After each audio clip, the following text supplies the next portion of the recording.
Olá, bem-vindo à Rádio Via Prev, o seu podcast com informações previdenciárias.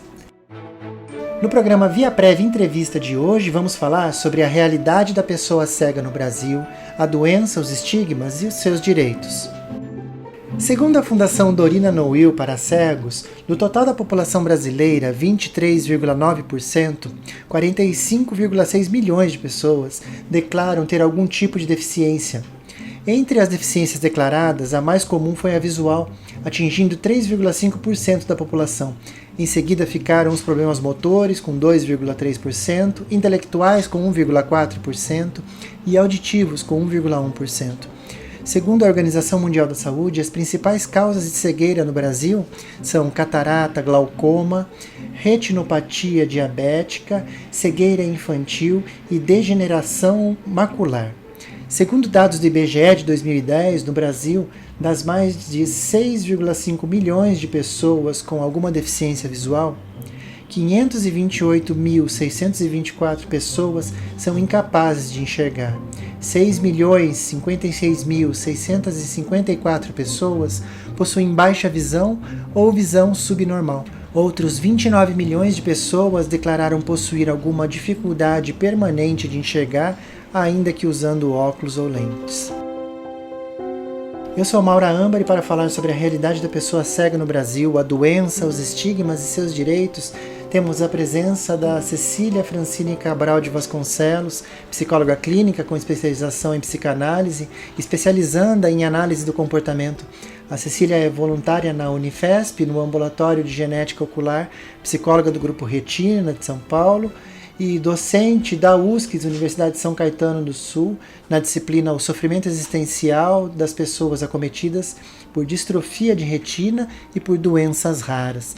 E para contribuir com a nossa conversa, também temos conosco o advogado previdenciarista, o Tiago Silva, consultor aqui na Via Prev, e também a presença da nossa querida Laís Jeremias, que é especialista em BPC, conhecido como LOAS. Eu vou começar com a Cecília. Seja muito bem-vinda, Cecília, à Rádio Via Prev. Muito obrigada, Maura, e a todos os ouvintes. Tiago, seja muito bem-vindo à Rádio Via Prev. Obrigado, Maura. Um bom dia, uma boa tarde, uma boa noite a todos.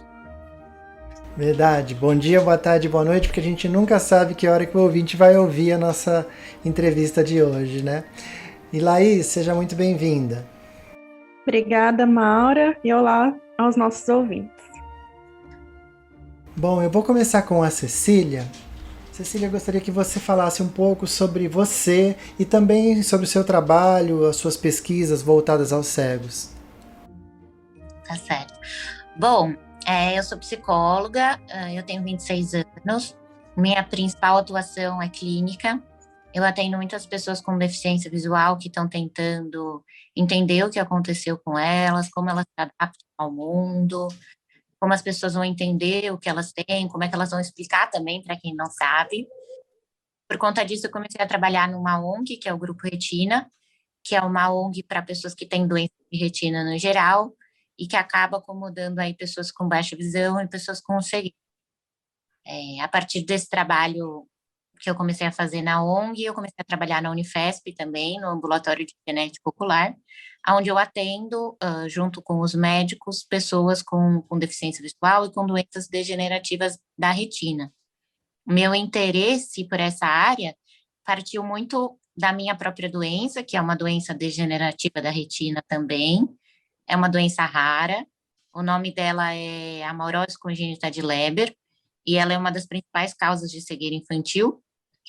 Ela não possui tratamento, e ao longo desse meu processo de aceitação sobre a minha doença, como ela é degenerativa, eu tive um pouco de visão na infância, eu fui aprendendo a importância da psicologia, desse tipo de tratamento, do acompanhamento para essas pessoas com deficiência, fui me aproximando como paciente desses grupos, dessas instituições, e acabou que no profissional fui parar nisso também. Então, dou algumas aulas também sobre o sofrimento existencial dessas pessoas, e estou agora iniciando o meu doutorado no tema, que é para avaliar o desenvolvimento de crianças cegas. Tentar auxiliar aí os especialistas a entenderem quais são as diferenciações sobre um desenvolvimento de uma criança que enxerga, né, que a gente chama de vidente, e uma criança cega. Esse é meu trabalho atualmente. Muito bom. E Cecília, a gente conversava na reunião de pauta e você trazia a realidade das pessoas que não conseguem trabalhar por ter perdido a visão, principalmente por não se sentirem bem psicologicamente. Conta pra gente um pouco dessa realidade e a importância da ajuda psicológica nessas situações. Isso é uma realidade bem dura. A gente, no Brasil, ainda não tem muitos treinamentos para essas pessoas que acabam vindo a ficar com alguma deficiência visual, mesmo que não chegue à cegueira, né? Existem dois tipos de deficiência visual: aquela que é adquirida, então, ou por um acidente ou por uma doença degenerativa, ou por um trauma, uma lesão, né, como um descolamento de retina, também tem essa opção, ou aquela que é congênita, então a pessoa nasce com a cegueira. E normalmente, quando a pessoa tem uma cegueira congênita, ela vai se adaptando ao longo do tempo e ela já sabe de antemão que ela tem. Então, para ela, o mundo sempre foi daquela maneira, por mais árduo que possa ser também. Mas para a pessoa que tem uma deficiência adquirida, é mais complicado, porque ela aprendeu o mundo de uma maneira, muitas vezes ela tinha uma profissão que envolvia o uso da visão, e aí ela se depara com essa perda e não sabe muito o que fazer com isso, como se recolocar no mercado e assim por diante. Existem instituições que fazem esse trabalho de recolocação, mas ainda é muito pouco. Às vezes a pessoa não tem formação, às vezes a pessoa está tão frustrada com o problema que ela também nem gosta de procurar ajuda, nem pensa nisso. Então, é uma situação muito difícil, muito dura. Normalmente, essas pessoas param de trabalhar, se aposentam, não pensam em nenhum tipo de recolocação, sofrem muito emocionalmente, porque mesmo quando tentam a recolocação, às vezes estão lá só para tapar buraco, então a empresa contrata não imaginando que aquela pessoa vai realmente produzir e muitas vezes não dando as ferramentas necessárias para que aquela pessoa produza também, o que é algo bem complicado. E aí a autoestima dessas pessoas fica muito empobrecida, a pessoa linka essa questão da deficiência com uma inutilidade social, com uma desvalorização, com desmerecimento. Então, o problema não se torna só não enxergar, mas tudo que ela sente que veio junto. Então, a perda financeira, a perda profissional, às vezes a perda da compreensão dos colegas, dos amigos. É uma situação que a gente vê com muita frequência em grupos terapêuticos para essa população, é um dos temas aí principais, e são sempre elas tentando entender como é que elas se readequam e aceitam a nova condição para pensar ou numa recolocação ou em como viver a partir de uma aposentadoria. Também não é um aspecto tão simples assim se você olhar profundamente, né? Muitas vezes a aposentadoria vem com essa sensação de incapacidade para a pessoa, no emocional. E aí isso também precisa ser trabalhado com muito cuidado. Interessante. Então, o primeiro passo é buscar essa ajuda emocional para que consiga alavancar todo o resto, não é mesmo? Sim, esse é o ideal. As instituições hoje em dia têm essa parte de grupo terapêutico sempre, se entendeu aí a importância de, nas equipes multidisciplinares de saúde, ter o psicólogo para fazer esse papel de iniciação, porque você não consegue reabilitar uma pessoa se ela não for inicialmente equilibrada emocionalmente, minimamente. Então, esse processo é sempre muito necessário do grupo terapêutico. Ajuda muito porque um consegue compartilhar com o outro e a pessoa deixa de se sentir a única no mundo, começa a se identificar de certa maneira. Isso é muito bacana e importante. Mas, mesmo assim, existem poucas instituições. Poderiam existir muito mais, como sempre, né? E aí nem sempre essas pessoas têm acesso ou têm conhecimento sobre e acabam demorando muito para procurar o atendimento e essa melhora aí à disposição, né? Ter o acesso a esse tipo de tratamento. Então, é algo que ainda pode ser mais veiculado para que essas pessoas também saibam que exista e talvez procurem mais rápido, né? Passem menos tempo na frustração sozinhos. Certo. E para os mais jovens, como que você vê a realidade das escolas? Você acredita que é possível acontecer a inclusão para pessoa cega no ambiente escolar? Sim, eu super acredito, mas essa prática é uma prática muito recente, né? A história da deficiência foi sempre, não só visual, foi sempre lotada de discriminação, né? Então, lá em Esparta, o filho nascia com problema, você jogava, matava lá, jogava de penhasco. Depois começaram a criar institutos para pessoas com deficiência, mas vamos tratar ele aqui dentro, mas ele é coitadinho.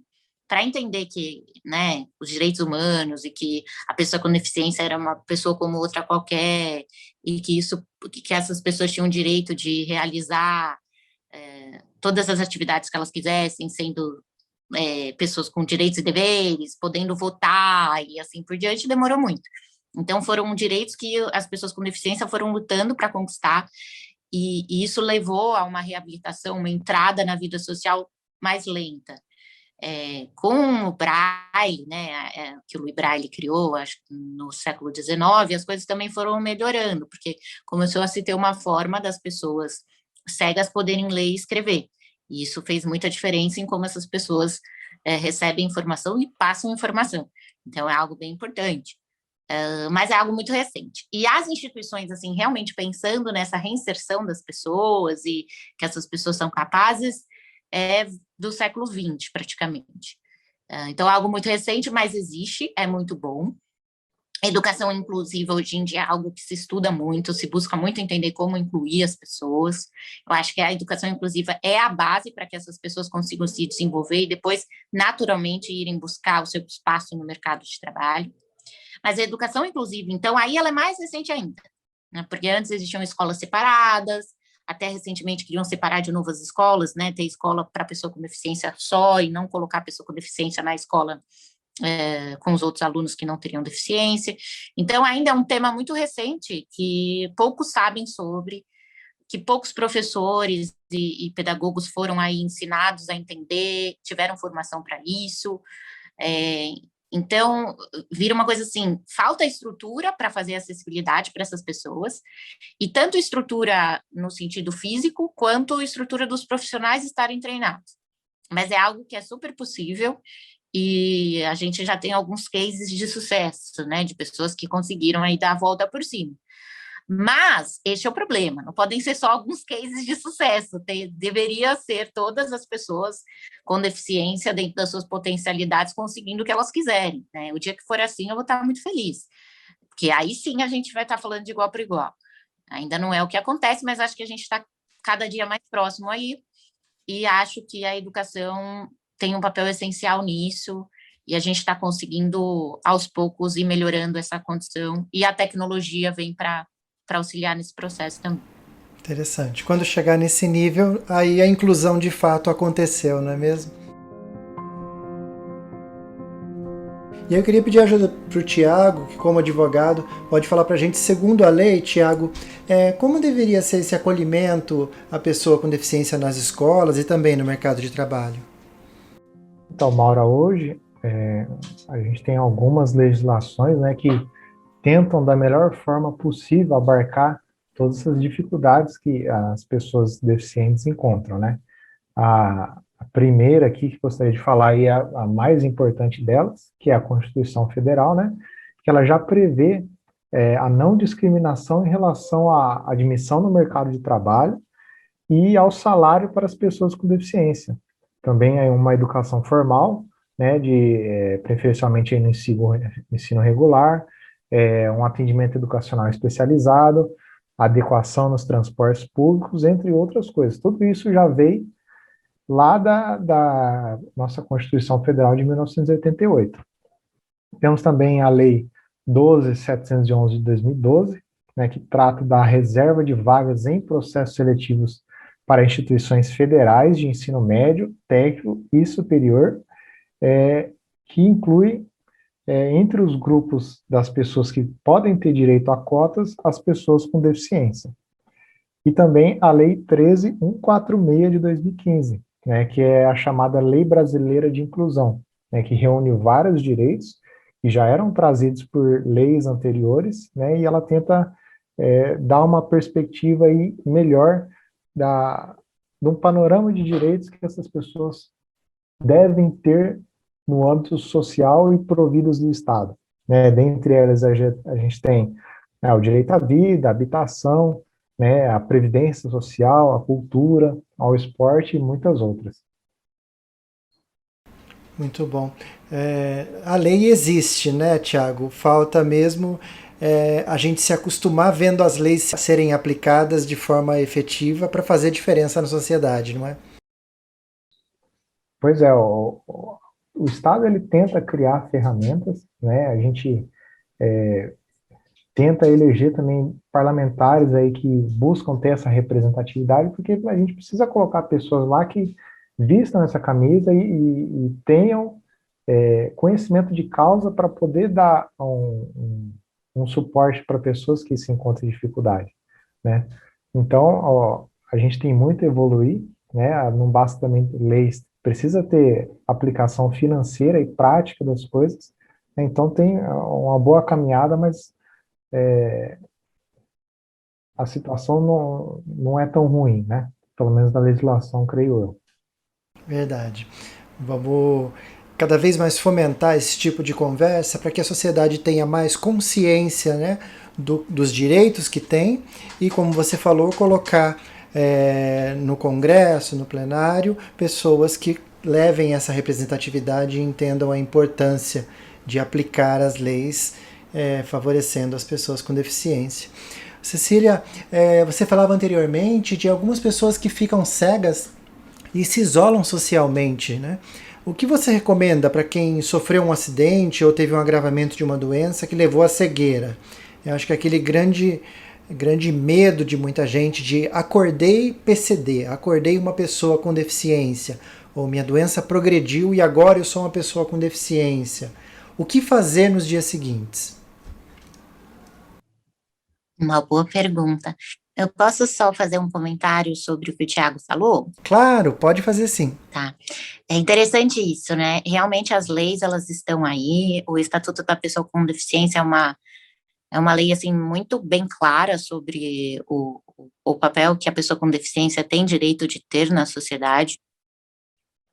Muitas vezes é aí utilizada para que a gente consiga se defender em certos momentos e até consiga identificar se aquela pessoa está incluída dentro da deficiência dela ou não, mas ela muitas vezes não é conhecida pelas próprias pessoas da área jurídica. Então, já passei por algumas situações de não me deixarem assinar porque eu não me enxergava. Então, situação assim, cartório, em instituto, às vezes, em banco, e isso está sobre o nosso direito como cidadão, e muitas vezes, quando a gente chega a comentar sobre o Estatuto da Pessoa com Deficiência, muitos não conhecem.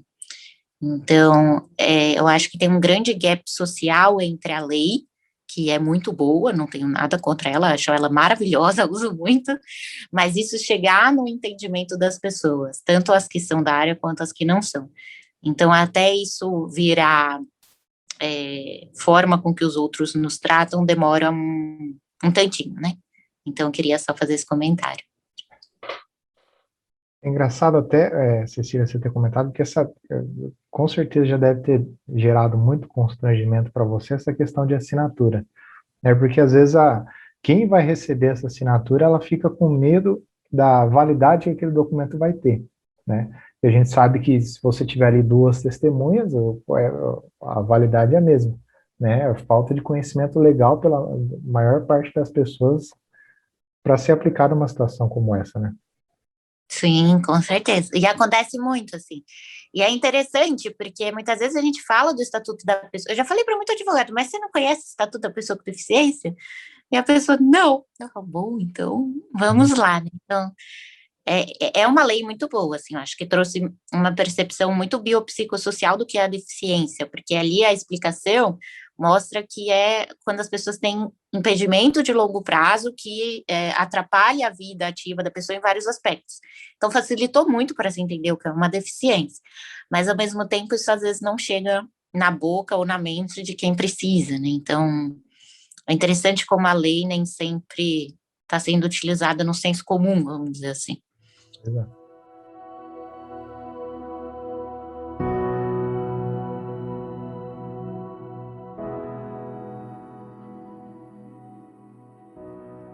E Cecília, falando para quem ficou com alguma deficiência por conta de um acidente ou teve agravamento da doença, e o que fazer nos dias seguintes que a pessoa se tornou um PCD, uma pessoa com deficiência? Quais são os caminhos depois disso? O que fazer nos dias seguintes? Eu acho que isso é muito particular de como cada um ficou com a deficiência, vamos dizer assim, né? Porque tem deficiências que elas vão aos pouquinhos. E esse aos pouquinhos faz você ir se acostumando aos pouquinhos também. Eu não acho que seja mais fácil ou mais difícil, não é nesse sentido, mas eu acredito que, por ser aos poucos, a pessoa vai vivendo o processo de luto aos poucos. Então, primeiro ela fica com raiva, depois ela quer fingir que não é com ela, depois ela fica, ai, por que que foi comigo? Depois ela vai querer conhecer pessoas que têm a mesma situação, para ela trocar figurinha, e depois ela vai percebendo que, tudo bem, ela não tem muito o que fazer, aquilo, pelo momento que ela está, não vai ser tratado, não vai ser solucionado, e ela vai tentar viver com aquilo, encontrar as adaptações necessárias. Claro que às vezes quando você se depara com situações de discriminação, ou você se depara com alguma atividade que antes você conseguia fazer, você não consegue mais, isso pode te gerar raiva, frustração, tristeza novamente, mas normalmente quando você passar pelo processo todo, você consegue encontrar o caminho aí para a tua vida como você escolher.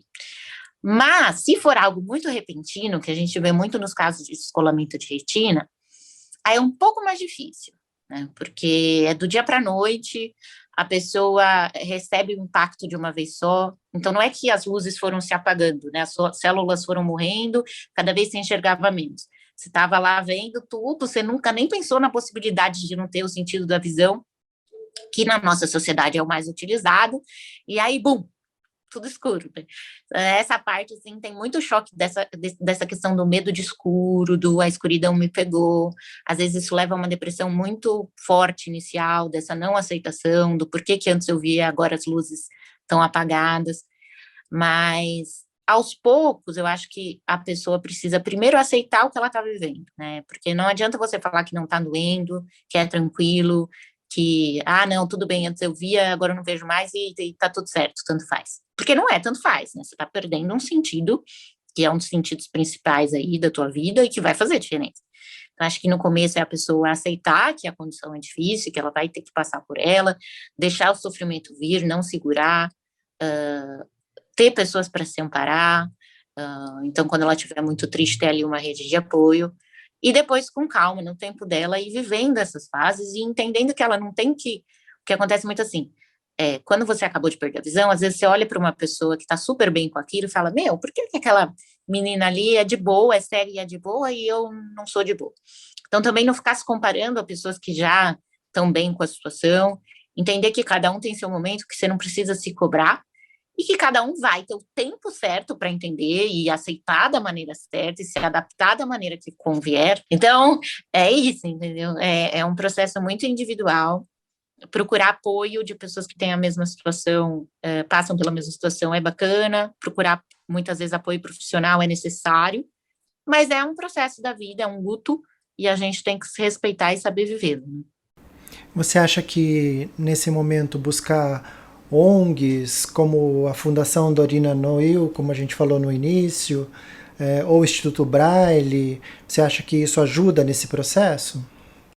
Muito, ajuda muito, mas eu não acho, pela experiência que eu tenho, tanto pessoal quanto profissional, que isso seja algo para, fiquei cego, estou indo lá.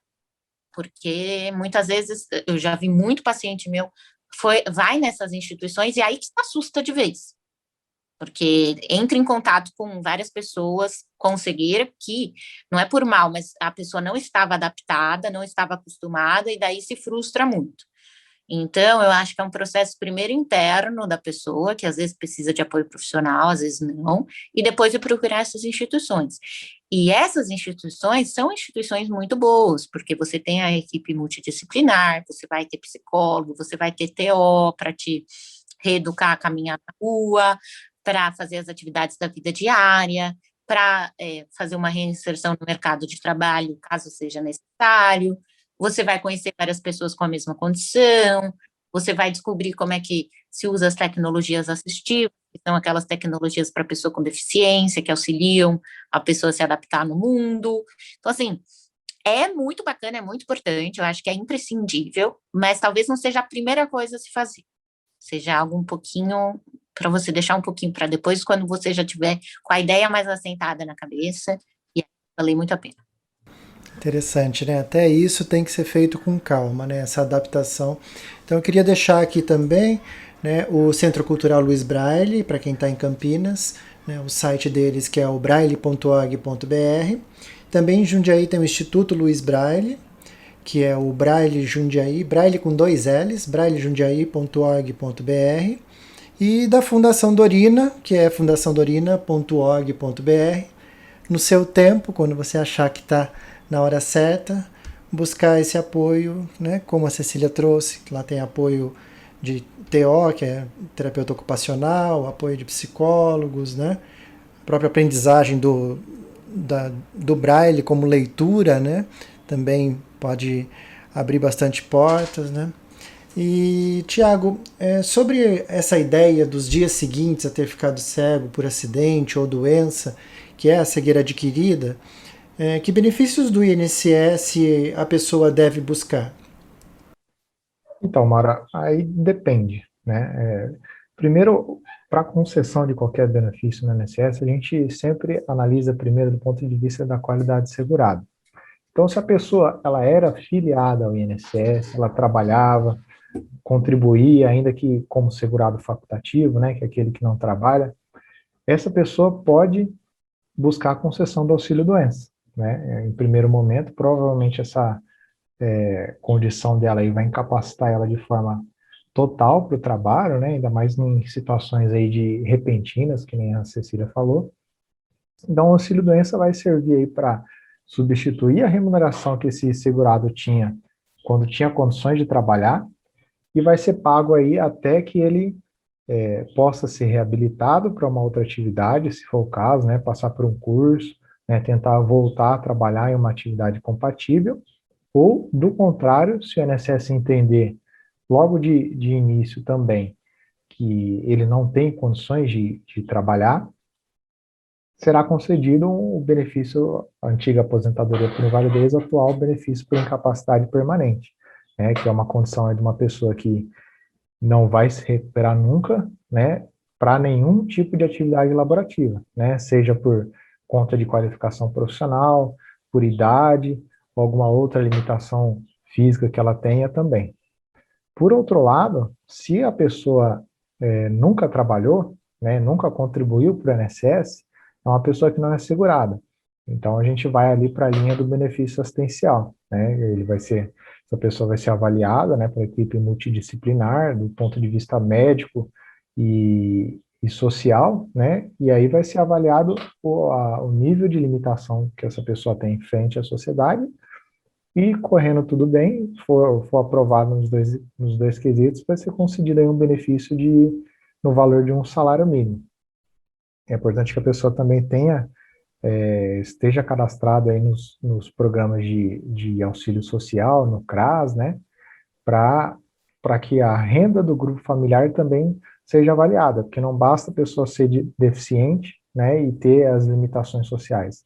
Ela precisa estar numa situação de vulnerabilidade, né, ter um âmbito social aí que não tenha condições financeiras de sustentar a ele e aos demais integrantes, né. E para quem nasceu já com essa condição, que é o caso da cegueira congênita, como que fica? Nesse caso também, sendo uma cegueira total, né, é uma situação de doença pré-existente, uma incapacidade também pré-existente. Então, essa pessoa não vai estar filiada ao INSS no momento do início dessa incapacidade. Então, a partir do momento que a pessoa ingressa na Previdência, ela já vai estar nessa condição. Então, o INSS só vai avaliar, do ponto de vista do benefício previdenciário, uma outra incapacidade superveniente. Então, a gente volta para a condição do benefício assistencial, né? Porque ele não requer que a pessoa seja segurada mesmo no início da incapacidade. E aí, mais uma vez, precisa ser avaliada do ponto de vista médico, social e também familiar do ponto de vista financeiro, né?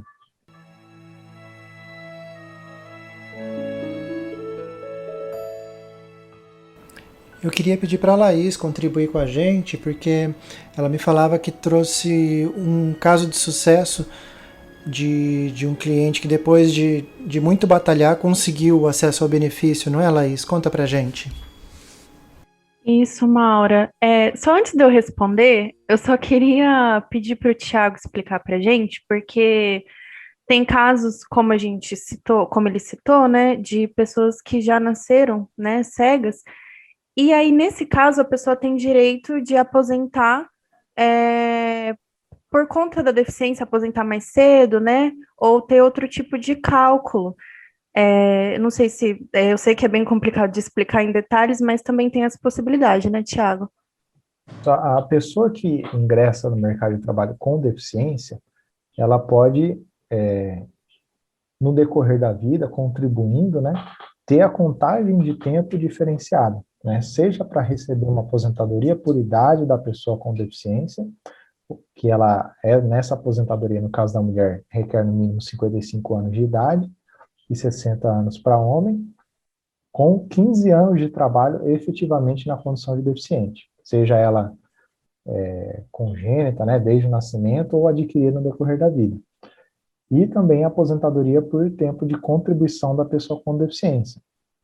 Na aposentadoria por tempo de contribuição, os períodos de deficiência são contados de forma diferenciada, e essa pessoa vai ter, no caso do homem, no mínimo 20 anos de tempo de contribuição para se aposentar se a deficiência for grave, 24 anos média, 28 anos leve, deficiência leve. No caso da mulher, 25, 29 e 33 no caso da deficiência leve. Então, ela vai ter uma contagem de tempo diferenciada para facilitar o acesso à aposentadoria, e também uma vantagem desse benefício é que ele não sofreu influência da reforma previdenciária.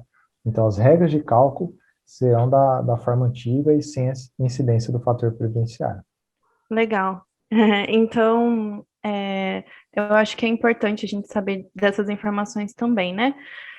Então, Maura, como a gente comentou, recentemente a gente teve a concessão de um benefício assistencial à pessoa com deficiência, de uma cliente com situações bem parecidas que a gente conversou aqui, né? Foram várias citações que eu relaciono com o caso dela. Ela teve um descolamento de retina, perdeu a visão do olho esquerdo e teve que passar por um procedimento para pelo menos ficar com um pouquinho de visão no olho direito, né? Então hoje ela enxerga um pouquinho do olho direito, mas foi uma situação também que veio de repente, né? E ela tinha qualidade de segurado, por mais que ela não estivesse trabalhando no momento, mas ela ainda tinha vínculo com o INSS, então ela recebeu um período do auxílio-doença, né? Antigo auxílio-doença. E foi cessado, ela não conseguiu mais a prorrogação, e quando ela tentou se inserir novamente no mercado de trabalho, ela não conseguiu. Isso levou, né, ela a uma situação de vulnerabilidade social. Então, ela não tinha renda, ela não conseguia trabalho, vendia produtos de catálogo para tentar pagar as contas, se alimentar. Então, ela chegou até a gente nessa situação. Ela tinha uma documentação médica que relatava, né, todo o acontecimento, e também ela não tinha expectativa de melhora, né? O quadro dela era bem, bem grave. E ela chegou também nessa situação desesperada, na verdade, né? Como a Cecília contou, bem inconformada com a situação. Então a gente fez o pedido desse benefício, porque era o que se encaixava no momento, né? E também tentamos uma ação de restabelecimento do auxílio, que está correndo, mas enquanto não sai essa ação, o resultado, foi concedido esse benefício assistencial. E aí é importante a gente ressaltar para os ouvintes que é a questão da avaliação que é feita com uma equipe multidisciplinar, né? Então, por muitas vezes, às vezes a gente pensa, tenho a deficiência, sou pessoa com deficiência, tenho a documentação médica e por isso meu benefício vai ser concedido. E muitas vezes não, né? Porque não é uma avaliação só física ou avaliação da sua documentação médica, né? Como o Tiago citou, você passa por uma avaliação social, né, com assistente social, onde ela vai avaliar suas condições psicológicas, né? O impacto que essa deficiência tem no seu dia a dia, né? A comparação da sua vida em relação com as outras pessoas, né? Então, se você consegue competir em condição de igualdade, se você consegue viver em condição de igualdade com outras pessoas. Então, é uma avaliação bem completa que é feita, né? Uma conversa com o assistente social e depois passa também por perícia médica. Mas foi um caso que deu certo. Então, por conta realmente da cliente ter possibilidade de comprovar, né, a situação dela através de documentação médica e também por ela preencher o requisito também em relação à miserabilidade. Mas foi um caso muito legal e agora ela vai passar a receber o benefício no valor de um salário mínimo. Muito bom. E eu até conversava com a Cecília antes e ela me trouxe uma consideração muito interessante, né? Sobre conseguir o benefício e aí o que faz da vida depois de conseguir o benefício. Né, Cecília, você me falava dessa importância da pessoa tocar a vida para frente, não acomodar porque conseguiu o benefício, que a vida tem que ir além, não é verdade? Sim, com certeza. O Thiago e a Laís estavam falando, eu tava, a sirenezinha assim, tava ligando, né? Porque realmente é uma conquista muito grande, tanto para a família da pessoa, né, se ela tiver em situação de miserabilidade, quanto para a própria pessoa que trabalhava, que trabalhou muito tempo, contribuiu, conseguir aí o benefício.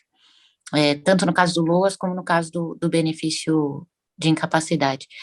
Mas ele tem um peso por si só.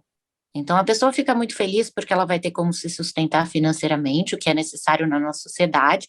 Se não tiver dinheiro, você não come, você não vive. Mas, no sentido emocional, isso pega muito na autoestima, em como que a pessoa vai lidar com o fato de não poder trabalhar. E aí a gente precisa fazer um trabalho muito árduo no sentido de, olha, você se aposentou porque você não é mais capaz de exercer a atividade que você exercia, ou porque você não tem as condições para, com a sua qualificação, conseguir trabalhar. Mas existem outras atividades e você pode ser capaz em muitos outros sentidos. A sociedade, ela coloca, né, que o trabalho dignifica o homem.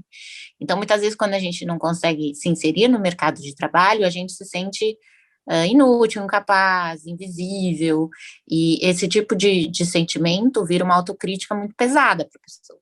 Então, vale muito a pena a gente fazer esse trabalho para, ok, você não pode fazer isso, mas que tal você fazer um trabalho voluntário em alguma coisa, você trabalhar dentro da sua casa, ou você ajudar a sua família de outra maneira, né, você fazer grandes amigos e construindo uma outra maneira de viver, talvez mudar o foco do que você faz da tua vida ou como você vê a vida. Não para no ganho do benefício, é muito bom, parabéns para quem faz esse trabalho e consegue o benefício para essas pessoas, eu acho importantíssimo, até por uma questão, né, de seguridade social, mas tem muito caminho pela frente para que a gente cuide do ser humano como um todo, né? Exatamente, acho que essa é a ideia, né? Pensar no ser humano como um todo. A questão da sobrevivência, né? Tem que estar com a barriga cheia para conseguir tocar a vida para frente, não é verdade? Cecília, você que é essa potência como profissional e também como pessoa, eu gostaria que você deixasse uma mensagem para quem ficou cego recentemente ou ainda para quem nasceu cego e está começando os desafios profissionais e sociais agora. Muito obrigada pelo elogio. Eu acho que uma boa mensagem é: viva o seu tempo, aceite suas limitações, tente buscar potencialidade dentro da limitação, não aceite um não como resposta e não se compare aos outros. Cada um tem seu caminho, suas escolhas e pode ter a vida da maneira com que for melhor para você mesmo ou para cada um. Acho que essa é a mensagem que eu deixaria. E procure ajuda. Se você sentir que precisa, não só ajuda profissional, mas ajuda de amigos ou de pessoas que vivem aquilo, que podem te auxiliar, te ajudar, ou apenas te ouvir mesmo. É isso. Um abraço para todos. Muito bom, Cecília. Eu quero muito agradecer a sua presença, você que é psicóloga, psicanalista, professora, né? A Cecília Francine Cabral de Vasconcelos, também do advogado previdenciarista, o Thiago Silva, consultor aqui na Via Prev, e da Laís Jeremias, que é especialista em BPC, também conhecido como LOAS. E eu peço que façam suas considerações finais, também se quiser deixar o seu contato para os nossos ouvintes tirar dúvidas. Então, Cecília, muito obrigada pela sua presença. Obrigada a todos vocês, espero que tenha contribuído, que as pessoas que necessitem possam procurar ajuda nessas instituições. Eu sou uma pessoa muito sem contato, então é muito difícil me achar, pessoal. Caso queiram, acho que teriam que entrar em contato mesmo com você, Maura, para conseguir falar comigo. Mas estou aí à disposição de toda maneira.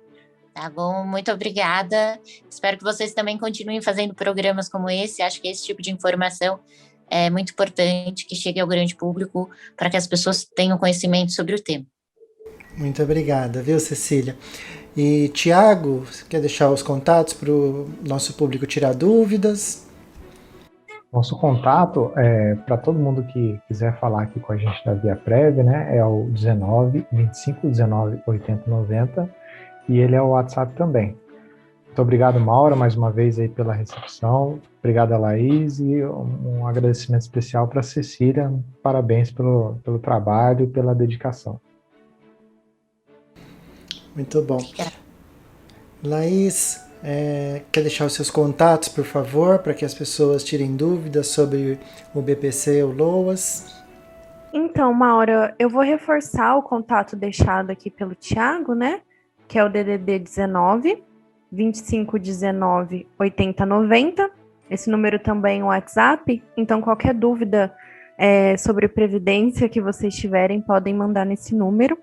Eu queria agradecer ao Tiago pelas informações a respeito dos benefícios, né, do INSS, e também agradecer a Cecília, né, a gente às vezes fica aqui desse lado, tem a referência a respeito dos benefícios assistenciais, mas é muito legal ter a referência do lado também da questão social e acompanhamento psicológico e todas as questões que foram abordadas aqui hoje. Então, muito obrigada, pude aprender muito hoje, estou muito feliz com essa oportunidade.